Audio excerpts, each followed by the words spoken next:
Hey friends, welcome back to Mama Birds. I'm Robin. If you are new, thank you for joining us. Today we are going to get started on making some turkey broth, turkey soup, or something in the way of that. I'm not exactly 100% sure what this is going to turn out to be, but right now I have a massive turkey carcass from Thanksgiving because we hosted at my house, and so I'm going to repurpose that carcass and make some stock. One thing that I do when I cook a turkey in my house is I don't worry about getting every little piece of meat off because I do this every single time. I do it with chicken and I definitely do it with turkey, and it's fantastic to de-stress about worrying about waste and not using getting all the meat off the bird, etc. Boiling the carcass will take care of all of that for us, and I'll show you how I do it. And the other thing that we might actually do is just can some turkey. I'm not 100% sure, like I said, what this process is going to turn into. This is step one of this process, no matter which avenue we take. And so I figured I would share this portion with you as well. So we're going to get the carcass. I chucked it in a freezer bag into the fridge after we, were cleaning up after dinner and such. And I actually had to cut it in half because it wouldn't fit in a large gallon Ziploc bag. It was huge. So we're gonna get all of that into here. And that is pretty much all we're gonna put in. We are gonna top it up with water just so that it's covering the carcass itself. And then we're just gonna let it cook for a few hours. I'm just gonna turn it on to a medium heat to get it up to temp. And then low and slow is kind of the key when you're making any sort of broth or stock or soup. So yeah, I'm gonna get that carcass out of the fridge. So for perspective, like this is half of the turkey and here's the rest of it. And friends, I shoved this into this bag. I used a pair of kitchen scissors or pruning shears or whatever you call those things, and I hacked this bad boy up just to get it into these two massive bags. So we're gonna get this into the pot and fill it up with water. I think doing this, making broth or stock or soup of some kind with your leftover bones and your carcasses from any meal is such a hidden secret in the canning and food preservation world. This whole process cost me nothing except for the energy that it took to turn on my stove, and that itself pays for my canning supplies, which is amazing. I just wanted to show you the meat on this turkey. You can definitely see that there are large, chunks of absolutely, edible turkey, and that's totally fine because it's gonna make for a wonderful soup or broth or stock or just canned turkey in the long run. So that's why I don't, stress too much about the bird when I am actually serving turkey. The other thing that I threw in here that we don't typically eat is the neck and the wings of the turkey. There's definitely meat on those and you can absolutely use them and eat them. It's just not something that we prefer in our house, so I don't typically do it. The one thing that I didn't put in here yet is the neck. So if I can find that, I believe I put it in the freezer, then I will put that in here as well. And yeah, we're just gonna top this up with water. So I'm just gonna get it to about here, just so that it's covering the carcass and all of the goodies on the inside. And then we'll start cooking this down. Another thing, just because it was in the shot, that I will share with you today is this is how I make breadcrumbs. I take rolls or bread that are not necessarily stale, but like this was freshly baked bread. I made an Italian bread recipe for our stuffing. Like I specifically made the bread for the stuffing that we put inside the turkey, and this is what was left. So I didn't quite need as much as I made. So what I did is I cut it up and just into cube sizes. I put it in this clean pan, and what I did is when I made dinner last night, we didn't have turkey last night, but when I made our regular dinner in the oven, when I turned the oven off, I put this freshly cut bread into this pan, into the oven off. So it was still hot from like making dinner, but I put this in to the oven while it was still warm, and then it came down to temperature.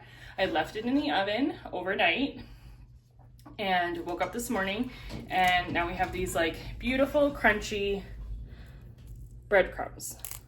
So you could put some butter on your bread and then do this step, and they would be perfect croutons. A little bit of seasoning, wonderful, but they are absolutely crunchy.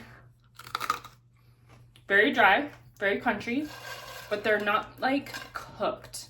I didn't want them to be brown because I want to use them as a breadcrumb. So what I will do next is, sorry, now I'm chewing this crunchy piece of bread. So what I will do now is I will crush these up and put them into a Ziploc bag, and I will put these in the freezer. And then when I make like a casserole or mac and cheese or something, even fried chicken, it's perfect for, I just put it in the freezer, and when I need to use it, I just take it out and use it right away. Like, I don't have to wait for it to defrost or do anything, or no fuss, no muss. Like, it's all right there. I've also put the breadcrumbs in an oversized Ziploc bag before, and what I've done is just throw the chicken right into the bag that I'm making and do like a shake and bake style. It works perfectly. So then you get 2 uses out of the bag too, which I'm all about that. So anyway, I figured I would just share my breadcrumbs with you because they're so easy and so cost effective, and you can do this with any type of bread that you like. So here we are so far. It's just coming up to temp now. It's starting to get nice and hot. Like, you can see that this carcass is above the water line right now, but this is just because it hasn't really settled. It absolutely will, and I don't want to put any more liquid in this pot. So what I will do next, once this comes up to temperature, I'm going to turn it down really low. It is about 20 after 1 right now, and we are having dinner at my mother-in-law's house, which is kind of exciting because she's just across the complex now. And so I don't have to actually make dinner, which is why I chose to do this today. And so what I will do is just shut this off when we go out for dinner around 6:30, and I will leave it in this pot to cool completely, and then I will pull out all of the bones and all of the meat, and I will strain this liquid, put it back into the pot, and then I will try and fit this pot into my fridge to cool down completely. And what that's gonna do, it's going to solidify any of the fat from the turkey, which there shouldn't be a lot of, but there will definitely be some. And it will solidify the fat so that tomorrow I will be able to scrape the fat off of the top of our liquid. And I can show you, I can link a video below where I've done this before with beef, but so I'm gonna remove the fat, and then we'll get it back on the heat and do the next steps, whether that's soup or stock or chicken soup, canned or whatever. So we will use what is left over after I've done that scraping. Now you absolutely can skip that step. You don't have to do this, but I find it very valuable if I'm going to choose to can it, which I haven't decided yet what I'm doing with this. So I'm gonna do that step just in case that is what I'm gonna end up doing, and then I don't have to worry about doing it on the day that I'm canning, which is super inconvenient. But it also removes the fat. We don't need the fat in a soup like this. It's beautiful just as it is, but we're just gonna take it out. That was a lot to say. I'm hungry. I'm gonna get something to eat now, and I will see you back tomorrow. Okay friends, we are back. It is the next day, and I just wanted to show you, I just pulled this out of the fridge. I strained this, so all of my bones and meat and everything are in a different container right now, but I just wanted to show you this liquid. It is, you can see that there's like a layer of just fat on the top. Because there's so little of this, gosh, can you even see? Here, let me see if I can turn a light. Is that better?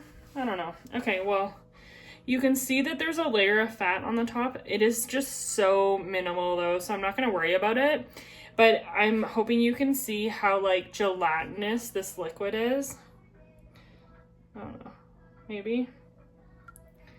it's just so wonderful. It's so good for you too, like having this bone broth, and in this case this would be turkey stock. It's just very thick. Like this is almost like a pudding, almost pudding texture. So what I'm gonna do with this, I think, is I'm going to can it exactly how it is, and I'm just gonna put it in jars just like this. I'm gonna pressure can it, and I am gonna pick off all the meat from the chicken carcass. I'm gonna see how much we have, and we're probably just gonna eat it. I think we're just gonna eat the chicken or the turkey. I am definitely gonna make some soup, that's for sure, but I don't think I'm gonna complicate this. I'm just gonna make this, I'm just gonna can this product and it'll be wonderful. So if you're interested in seeing how I do some pressure canning, I can link some more videos for you below. I don't have the ability to film this for you right now, the pressure canning process, but I will absolutely link a few other videos for you so that you can see my process of canning and you can get a feel for that. I did mention in my last video, which was just, you know, the grocery haul and showing you how I shop. I can link that for you too, but it was going to be a shorter video this week just because I am so busy and I just have so much going on. It is what it is. I'm just so busy and I just can't get 15 minutes of time, let alone a couple hours to edit a video. And so I am doing my best, and this is what you get this week. So thanks so much for watching again. Consider subscribing if you're into any of that kind of stuff, and catch you next one.